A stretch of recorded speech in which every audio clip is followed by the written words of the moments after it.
I hope this finds you well. So let's just say you've been arrested, charged with a crime, lawyered up, and released on bail. Can the government still continue its investigation into your crime? Can they get an informant, even though you have an attorney, and in essence, interrogate you indirectly? Well, these are some of the questions that were answered in our case for today, Messiah versus the United States. It was decided in 1964, 2 years prior to the Miranda decision. Both Miranda and the case here, Messiah, was decided by the Warren Court. The issue before the Warren Court was whether the Sixth Amendment rights of Messiah were violated when evidence was used against him of the incriminating statements he made after he had retained counsel and without counsel present. So here are the facts. Federal customs agents received word in New York that there was going to be a transportation of narcotics from South America to the United States on a boat. Messiah was a merchant seaman, and his co-conspirator was Colson. Messiah and Colson were on a ship called the Santa Maria.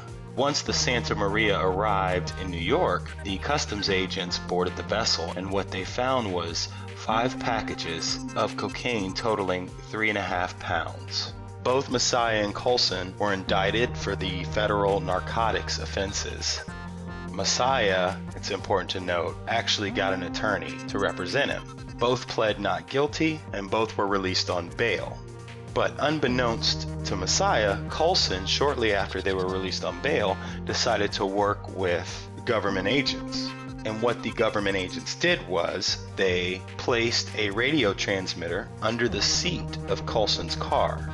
Colson, on November 19th, 1959, was parked on a New York street with Messiah in his car, and they were having a lengthy conversation. And during that conversation, Messiah incriminated himself a number of times. While this conversation is going on, a government agent is parked out of view, listening to the whole entire conversation.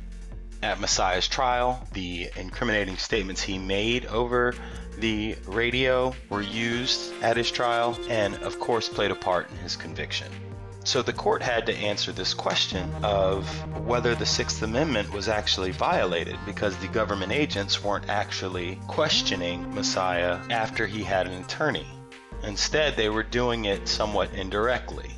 So the court reasoned that it's entirely proper to continue an investigation after an arrest and after the defendant's gotten an attorney. But the court also went on to state that from the time of arraignment up until trial is the most critical period of the proceedings, and that the attorney is needed the most during that time frame. The court went on to state that this type of interrogation was somewhat of a secret interrogation, and that Messiah should have been afforded the presence of counsel during that interrogation. And finally, the court noted that if the Sixth Amendment is to have any kind of protection or efficacy, it has to apply not only to interrogations that occur with officers in the jailhouse, but also to secret interrogations. Ultimately, the majority concluded and held that the incriminating statements in Colson's car couldn't be used at trial because it violated Messiah's Sixth Amendment right to have counsel present when there are criminal proceedings against him. So the vote was 6-3, and the 3 dissenters' main argument was that Messiah had access to his attorney, and that they didn't entirely see that this was a violation of the Sixth Amendment. Thanks for watching.